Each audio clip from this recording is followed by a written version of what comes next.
Welcome to St. Louis on the Air. I'm Jeremy Goodwin. Today we're having a conversation in light of the one-year anniversary of the duck boat tragedy near Branson, Missouri. 17 people lost their lives on July 19th last summer when one of the popular tourist boats sank on Table Rock Lake, not far from Branson, a busy family vacation destination. Joining us by phone is Branson Mayor Ed Akers, who was elected earlier this year. Also calling in is Branson Fire Chief Ted Martin. Gentlemen, thanks so much for calling in today. Thank you. Good afternoon. Yeah. Mayor Akers, it's been a year now since the tragedy. How are folks in Branson doing with this? Are people still talking about it? Yes, it's on our minds. Obviously, the 19th was a tough day for many people in the community that were directly involved. Ted has firsthand information in regard to that. It was an awareness that the community had and interviewed several times from different parts of the state and locally in regard to the incident. And so it's well on our minds. And this was a concession called Ride the Ducks, run by Ripley Entertainment. For folks who aren't familiar, could you just explain what a duck boat is and what kind of presence it's had in the Branson area over the years? You want that from the mayor? Mr. Mayor, if you don't mind. Yeah. Yes. Duck boat came out of World War II from a standpoint of landing on beachfronts. And the original design of duck boats was to lay down the front and the troops would come off, and then they were redesigned and for commercial use and have been used across the country at different duck boat operations.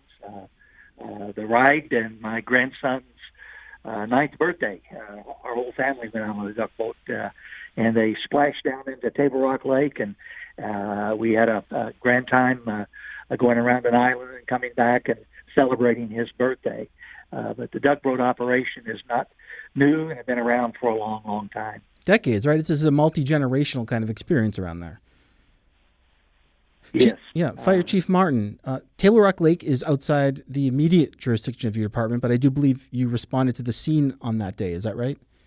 I did. The actual incident happened in Stone County, which is on the west side of Branson, and some of the immediate assets for the rescue also came from Taney County, from the Fire Protection District, the two ambulance districts that serve the area, and all. The reason why I was on the lake is I do own a personal boat that's staged near the fireboat for the county, and that was offered as a resource, not needed. However, I did come across one of the victims with some state park employees and a volunteer firefighter in the county, and helped work with that victim that was brought remotely away from the scene.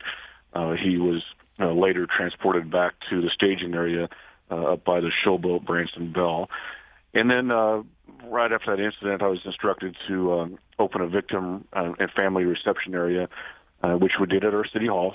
We opened the facility up, and prior to anybody arriving, we had 17 professionals, whether they be pastors or counselors, in the building, ready to greet the families and victims as they arrived, to be counseled and supported. We were also able to provide up-to-date information about the incident and where families have been taken to the hospital, for example. And then we opened up our Emergency Operations Center at the fire station for the investigative teams for the Missouri State Highway Patrol and the Water Division, the Coast Guard, the National Transportation Safety Board, and several other federal agencies that came in to assist with the investigation. Now, Chief Martin, obviously first responders are trained to deal with these kinds of situations, but they're still people. They're acting professional in the moment, but they're still seeing these sights, they're hearing these sounds. The people you've worked with, how have they been dealing with this a year later? Well, we were able to provide some resources through the International Association of Firefighters for peer counseling, also some professional counselors that were brought in for the paramedics, the deputies, law enforcement folks, the firefighters that worked the incident, the divers, just because it was truly a large loss of life and a large profile incident, and it involved children to the older age as well. And yet the most important part is those were our customers, who are people that we serve in our community, so they know the value of that and who we want to protect and take care of. Mayor Akers, you were elected in April. Did this come up during your campaign? No, just discussion. Originally, there was a lot of talk about trying to do something, a memorial or some kind of presentation in regard to the duck tragedy. And I think the community kind of prevailed, said, let's settle down and do a little recovery and do a little understanding that this is really a tragic event, that we can't just jump and do something. And so it kind of it stopped and looked to the future to see what might be done. And I think that's how the community accepted this. It give us time to grieve, give us time to understand, and those who were involved to have a chance to recover. But with a mind on preventing this sort of thing in the future, are there reforms somewhere that need to be made? Mr. Mayor? I'm not sure if you've read any of the information that's come out. It's still in litigation. There's still lawsuits taking place, and until all that happens, until all the settlements are there, I don't think the community will be ready to look at some kind of memorial. But at that point in time, I think we'll know when. Mayor Akers, how has this affected the tourist economy in and around Branson? You know, there are lots of things that affect the tourist economy, and all the flooding around St. Louis area and central Missouri area and northwest Arkansas have all affected people coming here because they're dealing with their own circumstances. To be able to pinpoint anything directly that this may have had an effect tourism-wise, I don't think there's any way we can figure that out. I do. Well, you talk to folks who are business people in the community. I mean, is there a sense that there's somewhat of a pall that might be hanging over the air, at least this first season after? I don't think so. I don't think any have looked to that event and say that's causing an issue. Obviously, the Ducks no longer operating, so that business obviously it isn't doing anything. But overall, the nation is a 4% down on tourism travel. So there's just a lot of factors that go into it. But the one specific event, I don't think we could point to and say, well, people didn't come because of that duck incident. Yeah. That's what you're asking. Yeah. Chief Martin. Just a quick follow-up, if I might. I'll go right ahead. Mayor Akers is right on with that, and to be able to share that it is one particular business in our community of many attractions, golf courses, shopping, all the family entertainment that we have here. And the Ride the Ducks made the decision to stay closed this year, but yet they reinvested, realizing that they owned a prime piece of property on Highway 76, and they reinvested and reinvented, if you will, their duck building, to do some attractions for families again that were involve a laser tag and a candy store and an outdoor maze, just to say that we're here. We are a worldwide company of Ripley's Entertainment, and we want to reinvest and keep these doors open. I think that's a pretty admirable direction that they took, and some of those profits are designed to be geared back towards assisting public safety over the next year.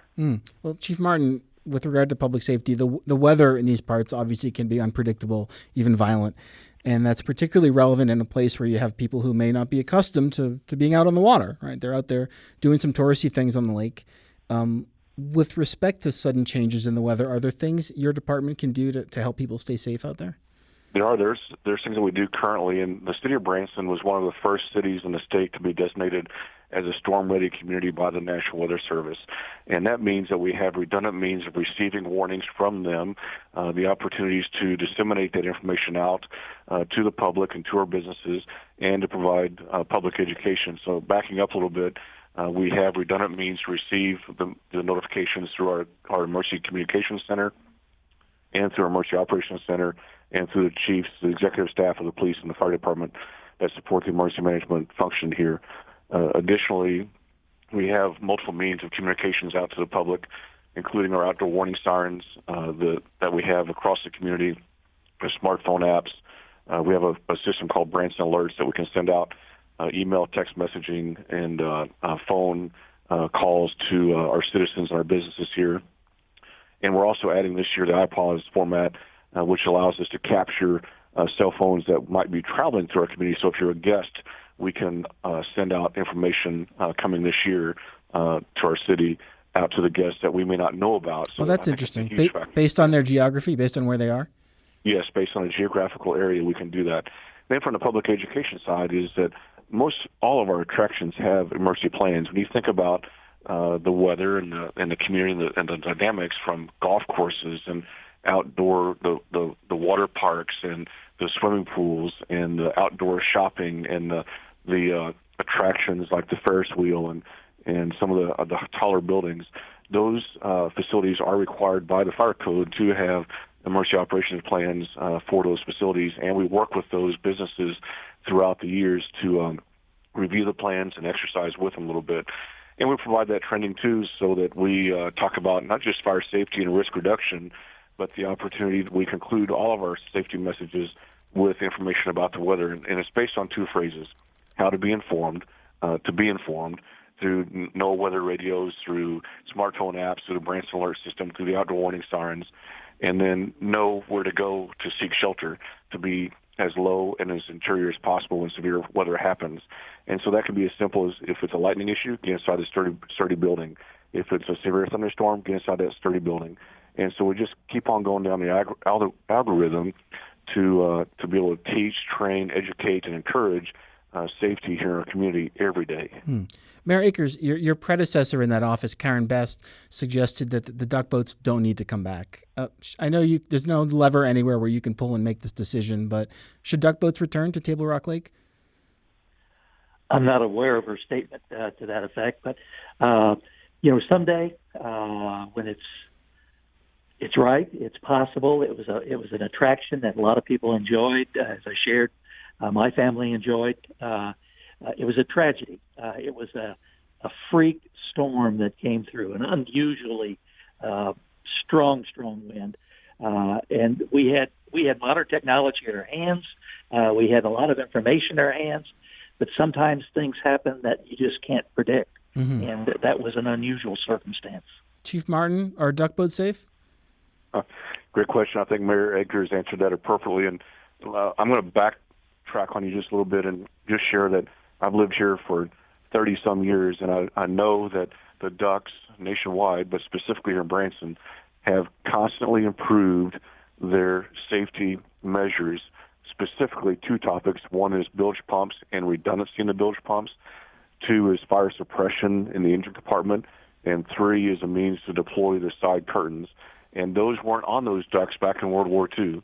And the motor systems and the transmissions and everything they've done to what started from the World War II has been modernized to today's equipment. So as Mayor Akers said, it's a tragedy, and it's one that is complicated by the weather and decisions, and that's all the investigation side, and that's beyond our scope. But we know that it has operated for years, as he said, in our community successfully and safely. And I too have rode the ducks and would do it again. Yeah, and I do want to acknowledge that this is one activity in an area that is rife with them. This is one thing out on Table Rock Lake. I do want to thank Branson Mayor Ed Akers and Branson Fire Chief Ted Martin for joining us today. This is St. Louis on the Air on St. Louis Public Radio, 90.7 KWMU.